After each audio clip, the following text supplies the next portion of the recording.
Estamos de volta aqui no Saúde e Vida, hoje com convidados super especiais, falando sobre o autismo, com Felipe Rezende, Valéria Faria Barros, Tereza Cordeiro e Natália de Moraes. Estamos aqui debatendo o tema autismo, a inclusão, né, do espectro na sociedade, né, no dia a dia, para viver uma vida normal, né? Então, nós estamos aqui debatendo nos bastidores, né? Agora queremos debater aqui com você, né, o que nós estamos tratando. Você propor um tema. Qual é o tema agora? Pois diagnóstico não é destino, né? Diagnóstico não é destino. Então, pode começar por você. Pois é, porque muitas famílias, quando recebem o diagnóstico, né, que às vezes a criança é muito pequenininha, a família cria planos, sonhos, e quando recebe um diagnóstico que a criança está no espectro autismo, a família fica muitas das vezes sem chão, né? Está aqui a Tereza, psicóloga, para falar para a gente das fases do luto, né, Tereza? E, enfim, eu costumo dizer, né, que o diagnóstico realmente ele não é um destino traçado e a criança vai estar fadada a ser excluída. Pelo contrário, né, a família, quando recebe esse diagnóstico, ela tem duas opções. Ou ela vive a fase do luto, realmente, a criança perde muito tempo até entrar num processo terapêutico, ou então, mesmo a família com dificuldade, já parte para a intervenção terapêutica. Porque o quanto antes vier o diagnóstico e o quanto antes vier as intervenções terapêuticas, mais tempo a criança ganha na sua escada do desenvolvimento, né? A gente diz que a criança tem janelas de oportunidade durante a sua infância. E quando passam essas janelas de oportunidade, o desenvolvimento ele se torna mais difícil. Não que seja impossível, né? Mas se torna mais difícil. Então, aproveitar as janelas de oportunidade dentro da escala do desenvolvimento infantil é muito importante. Então, quando a família recebe um diagnóstico, ela precisa partir para a intervenção terapêutica. Partir para ação, né? Isso mesmo. Sim. Inclusive, a associação também trabalha com os familiares, né, Valéria? Isso, nós fazemos justamente esse trabalho de incentivar as famílias a levar a criança desde cedo para as terapias. E assim, eu que atendo todas as famílias lá na associação, esse primeiro, o acolhimento, quem faz sou eu, né? E assim, eu pego as famílias do jeito que eu estive um dia, né? No fundo do poço. Né, porque a gente não espera nunca que o filho tenha alguma coisa. E quando vem o diagnóstico de autismo, a ideia que se tem do autismo é aquela coisa estereotipada, né, que o mundo acabou, a vida do meu filho não existe mais e a minha vida também não. Então, a família acabou. Inclusive, muitos casamentos passam por momentos difíceis, até de separação por conta do autismo. É uma realidade. Sim. Nós vemos lá na associação isso. Então, assim, muitas vezes eu recebo famílias que chegam lá desesperadas, chorando porque meu filho foi diagnosticado e agora o que eu faço? Acabou tudo. E a gente mostra justamente isso. A esperança, né? A esperança, eles são capazes. A gente diz, todo autista nasceu para brilhar, cada um do seu jeito, né? Mas eles têm condições. E eu gosto de falar da questão do meu filho, porque o primeiro diagnóstico do meu filho foi autista severo. Hoje ele é moderado. E o Felipe trata dele, a Natália também, eles estão aqui para provar o quanto meu filho se desenvolveu por causa das terapias. Hoje ele é outra criança, né? Então, acreditar no seu filho e lutar por ele junto com ele. Porque deixar 40 minutos numa terapia, não querer saber de mais nada, levar para casa e deixar ele num tablet, no celular ou na frente da televisão, não vai resolver. Ele não vai se desenvolver assim. Então, a família precisa estar junto com os terapeutas, lutando junto pelo desenvolvimento do seu filho. E eles são capazes. Então, hoje nós vemos famílias que começaram lá com a gente há 4 anos atrás, quando a associação começou, que não tinham esperanças nenhuma. Hoje nós vemos as famílias estruturadas e os autistas só se desenvolvendo. Então é muito bom ver isso, né? Realmente o diagnóstico não é o fim, é o começo da luta, né? Ótimo. E, Tereza, o que você tem a dizer sobre o tema? Basicamente o que a Valéria falou. Quando uma família recebe um diagnóstico, tem-se muita ideia de que essa criança ela não tem as capacidades cognitivas para desenvolvimento. E muitas vezes tem. Nem todos são iguais, nem todos têm uma deficiência intelectual. Ao contrário, muitos têm aspectos muito leves e com desenvolvimento, isso, como a Valéria falou, isso vai passando de uma fase para outra, né? Isso só tem que ser estimulado. Quanto antes a gente tem um diagnóstico, quanto antes a gente tem a sinalização de algum comportamento que possa ser correspondente ao autismo, é interessante uma intervenção. Porque a gente consegue, de alguma forma, minimizar esse impacto e desenvolver aquelas habilidades que elas estão intactas, para que essas habilidades se sobreponham a essas que estão prejudicadas. E aí a criança se desenvolve. Então, o desenvolvimento, ele é presente, ele só precisa de uma estimulação mais intensiva, eu diria. E no caso, qual é o primeiro momento que os pais podem detectar algo que eles possam dizer, vamos procurar ajuda? Atualmente, a partir de 6 meses. Existem uma série de indícios e, assim, a gente tem que ter muito cuidado com o que a gente ouve na internet, tá? Não é qualquer coisa que representa o espectro, é um conjunto de sintomas, é um conjunto de apresentações. Então, a coisa do olhar social, né? Todo neném olha para a mãe, né? Isso, de repente, pode ser um fator. A coisa, né, do sorriso social também, a coisa do ouvir o som, direcionar a cabecinha, né? Então, alguns aspectos específicos, e quem vai fazer isso, gente, é quem é médico, neuropediatra. Eu acho que o pediatra, né? que é o que convive sempre, é ele que vai primeiro detectar, então, isso no bebê, no caso. Com né? certeza. Só que a gente tem que ter muito cuidado, porque alguns pediatras, eles não estão tão antenados com isso. E aí, por isso, essa demora de diagnóstico. E os pais podem exigir isso, assim, tipo, exigir. Solicitar, né? Isso, ficar de olho na hora da Porque da são consulta, marcadores biológicos mesmo, né? Uma criança, quando ela está interessada em um objeto, ela vai até o objeto. Quando ela ouve um barulho interessante, um estímulo interessante, ela costuma ir em direção, né? Todo autista não vai em direção? Não. Não existe uma particularidade do quadro. São inúmeros comportamentos, por isso o espectro. Então, nunca tem um igual ao outro. Né? Talvez por isso a dificuldade de diagnóstico. Atualmente, a Associação Brasileira de Pediatria lançou, né, uma lei obrigando, né, os pediatras a seguirem um protocolo para ajudar nesse diagnóstico. Teresópolis tem seguido? Você acha? Não. Quero provocar o debate. Os relatos das famílias na associação é que a maioria diz, vamos esperar até 2 anos e meio, 3 anos para encaminhar.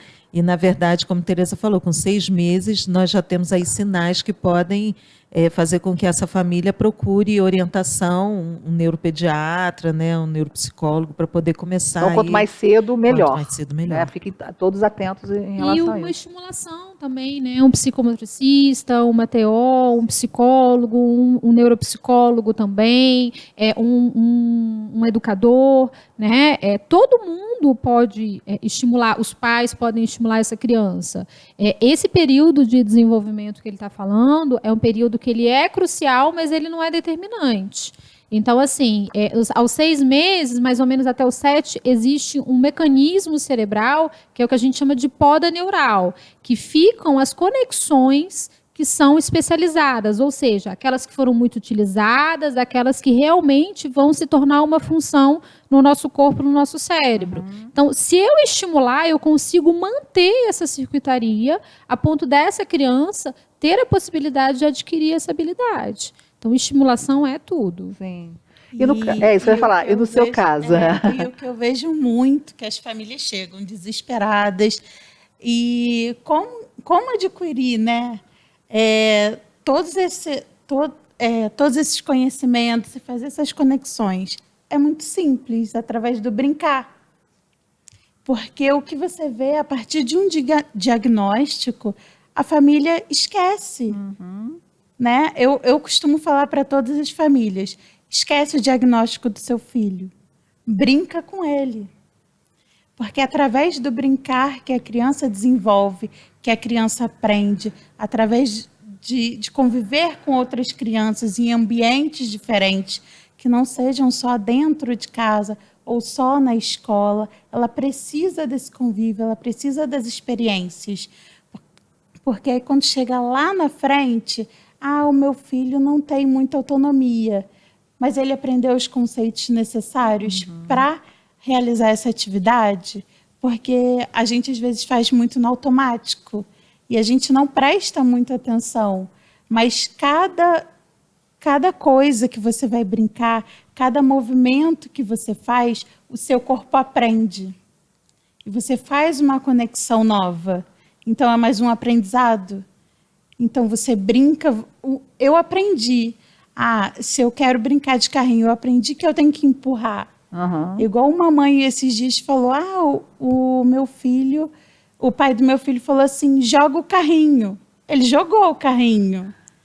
Falei assim, ele fez Pé da letra. Ele fez certo. Você ensinou que é jogar a bola, ele jogou. Então, não vamos empurrar. Então, são conceitos que você aprende dentro de uma brincadeira. Então, o que eu digo para todos os pais, e é muito importante, brinquem com seus filhos. Dentro da terapia é brincando, é no lúdico, porque criança você trata brincando. Então, eu acho que é a coisa mais importante. Você acompanha também nas escolas ou nas escolas são outros tipos de ações? Nas escolas eu acabo acompanhando, mas indo às vezes quando é solicitado, para poder ajudar às vezes a professora, né? Ela vai até os atendimentos e a gente dá as orientações para a escola, para dentro da sala de aula, como que ela pode lidar, o que ela pode fazer. Sim, ótimo. Bem, nós, sabe, né, nosso tempinho, né, maravilhoso, vai contando. Tem gol! Conta gotas. Mas vamos fazer as nossas considerações finais aqui do programa. É lógico que é muito pouco, o assunto é muito vasto, mas nós estaremos nas redes sociais também, e você pode fazer sua pergunta, os profissionais que estão aqui vão responder com o maior carinho, e marcar até um dia para vocês conversarem, quem sabe, né, nos seus respectivos lugares, espaços. Mas vamos lá, Felipe, o que você tem a dizer do autismo, então, em Teresópolis? O que precisa melhorar, o que está bom? Eu queria falar um pouquinho sobre a questão da inclusão escolar, né? As escolas hoje, infelizmente, a grande maioria, né, elas não estão preparadas para receber as crianças com necessidades especiais, inclusive os autistas, Mas né? Teresópolis também está nessa realidade? Sim, infelizmente. Tá? Assim, as escolas hoje estão buscando, sim, conhecimento, estão buscando formação, mas ainda muito aquém, né? Eu tenho uma dica que eu dou para as escolas que eu visito, para algumas orientações que eu faço, é que primeiro a escola precisa realmente conhecer a criança, porque cada criança ela é um ser diferente. Então, a escola, conhecendo a individualidade daquela criança, ela vai poder se adequar ao perfil daquela criança e, sim, se flexibilizar e se ajustar para proporcionar um desenvolvimento suficiente para aquela criança. Porque hoje é muito mais fácil. Não, eu não estou preparado, eu não posso, eu não quero, eu não tenho profissional. Né? Mas as escolas precisam se abrir um pouco mais, né, para receber essas famílias e escutar as necessidades e as demandas dessas famílias. Porque aí, sim, a escola, conhecendo aquela criança, ela vai conseguir se preparar, se estruturar para ter a oportunidade de dar o desenvolvimento que aquela criança merece. Inclusive, nós temos uma parceria aqui com a Sena, Colégio Sena, lá na Barra. Eles têm um trabalho muito interessante com as crianças autistas, e tem acompanhamento, e eles convivem até o ensino médio.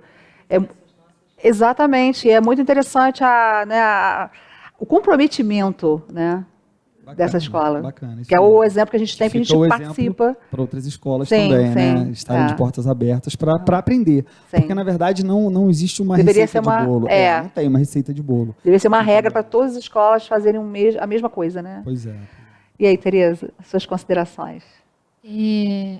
Primeiro que, assim, gente, dá para desenvolver os comportamentos. Eu sei que as famílias é muito difícil lidar, é um quadro que gera muito luto, gera muita dúvida em relação à nossa capacidade, eu acho, de ser mãe, né, de estar ali ensinando essa criança. Dá para desenvolver, dá para ver aquele serzinho crescendo ali e se adaptando ao mundo, se a gente faz essa força de adaptação. Mas o que me preocupa muito é a busca por profissionais que realmente sejam habilitados para lidar com o autismo. Autismo é um nicho que dá muito dinheiro, é um nicho que muitas pessoas acabam utilizando da vulnerabilidade das famílias para utilizar técnicas que não são comprovadas cientificamente. E o que isso gera? Isso gera problemas comportamentais que são mais difíceis ainda de serem manejados no futuro. Então, a busca de um profissional habilitado, a busca de um entendimento do que esse profissional está fazendo com o meu filho, né? Os pais podem entrar em atendimento, sim, eles podem ter acesso, sim, ao que o profissional está fazendo, e isso é importantíssimo para eles entenderem se esse profissional ele é capaz de lidar com esse quadro específico. Né? Não é só porque é legal, não é só... Né, qual é o técnico que ele está apresentando para mim?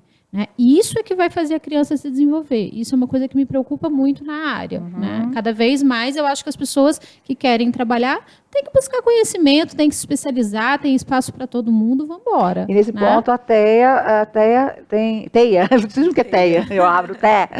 A TEA tem esse papel, né, de auxiliar. Isso também é uma preocupação nossa. Então, nós sempre falamos isso, porque realmente é rentável, porque as famílias estão desesperadas buscando uma cura que não existe. Né? Então, acabam se deixando levar por profissionais que não são profissionais adequados para tratar com o autismo. Né? Poderia até auxiliar, mas teriam que ser auxiliados. Né? E qual a sua consideração, Natália? Eu penso que é muito importante você observar o desenvolvimento do seu filho, não comparativo, né, mas sempre observando, olha, eu tô vendo que nisso ele não está desenvolvendo bem, e se tem alguma dúvida, procura ajuda, procura os profissionais, conversa com o médico. Eu acho que isso é muito importante. Acho que é a melhor dica que a gente pode dar para as famílias. Todos em prol, né? Todos em prol Sim. do autismo. Então, pode falar. Eu queria só falar assim para os pais, né? Acreditem nos filhos, não escondam os filhos em casa, né? As pessoas precisam, a sociedade precisa estar com os nossos filhos, isso é bom para a sociedade também, o diferente, né? E lutem por eles, não se deixem levar por qualquer coisa que falam por aí, e a gente está lá para atender essas famílias. Nossa sede é ali no prédio em cima da Foto Santa Teresa. O padre Fabiano nos cedeu um espaço na sala 305. Está aberto de 8 da manhã às 8 da noite, não para. Então, estamos lá de portas abertas para atender qualquer família que esteja aí passando por esse momento difícil que é o início, né, quando se recebe o diagnóstico. Né? Depois a gente leva, né, vai lutando junto, mas esse primeiro momento é difícil e a gente está lá para atender essas famílias. E nós teremos aqui, durante esse programa, o contato de cada profissional que participou. Gostaria de agradecer a todos. Saúde e Vida sobre o autismo fica por aqui e a gente volta a qualquer momento. Até lá.